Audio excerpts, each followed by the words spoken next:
Morning, everybody. It's Jamie at Iconic. I had a couple of interesting interactions. The lights on. Let's have a look. Yeah.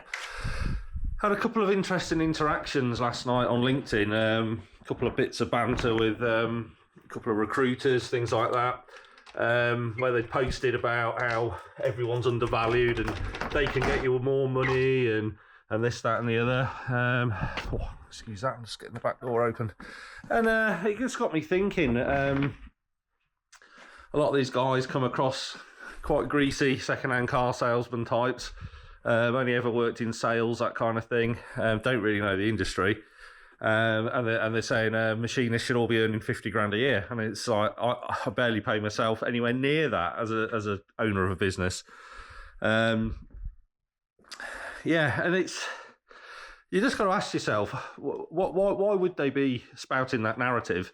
And it's pretty much the more they get, you or the machinist, the more they get, because they're working on a percentage payoff normally. And it just kind of strikes me a bit disingenuous when these posts come up, because they get lots of people going, "Oh yeah, we're undervalued," and I completely agree. Most machinists are. The industry should be paid much better, from top to bottom. We are the engine of the world, basically, and without us, it's, nothing. And, but they sell this narrative of, the company owner sitting in his ivory tower, driving his Ferrari home every day, and you're struggling and can't afford to pay your bills, which is not really the case. And I think everyone needs to wake up and just understand the way actual business works. And unfortunately, people aren't prepared to pay more for the things they use on a daily basis. So, ergo, we can only make so much money per job. We're competing with China and India and all those companies when it comes to work. My margins on everything we make recently have got much smaller. And if people come and ask for more, where's that coming from? So, yeah, I think there needs to be a bit of a wake-up call with stuff like that. One of the other things that I read about last night was, again, the lack of, talent and young people coming in.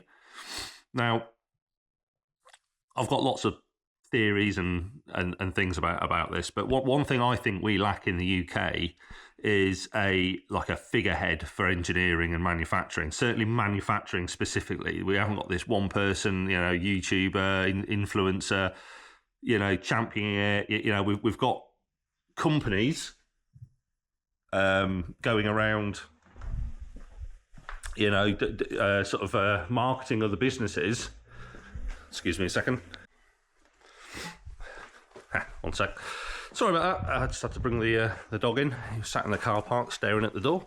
There are lots of companies out there that do marketing for engineering businesses, and they charge for that because they're a business and they're welcome to. But again, it just we don't seem to have a person who has that genuine interest in what they're doing. There are influencers online.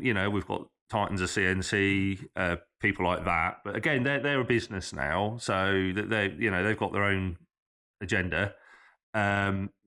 We've got people in the UK like Guy Martin, who do programs and sort of just dabble on the fringes of engineering and what happens around a project. But we don't have that person who's doing it every day. And I've just got that genuine geeky interest in it, but are very presentable and engaging to watch. So I think we miss that, because I think that's the key to the younger people being able to sort of tap into us as a trade. We become front and center, because at the moment we're quite invisible, really.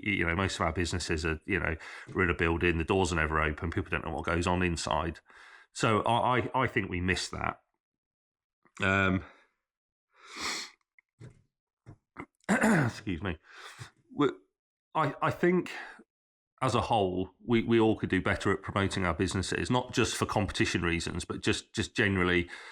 For every 2 or 3 posts we maybe put out there with regards to what we do and capacity, is maybe do one about why engineering is brilliant.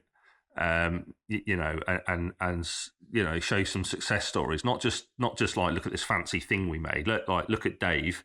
You know, Dave's been with us for 20 something years, or look at Jeff. He's just started, and you know, he was just, you know, deburring parts, and now he's programming, setting a CNC machine, and just show off that, you know, because I think if other people see that, they then start to consider it as a genuine, you know, career path. And I guess one more thing is not to rely just on LinkedIn. Young people don't go on LinkedIn. It's all Instagram and TikTok and Facebook still. So why not try and focus a little bit of effort into getting some stuff on there, because that's where it is. And if you can get a couple of local businesses that aren't engineering related to share those posts, it will hopefully sort of propagate and organically grow into little caches of people that don't really know much about engineering and manufacturing. So maybe food for thought. Anyway, better crack on before everybody else turns up.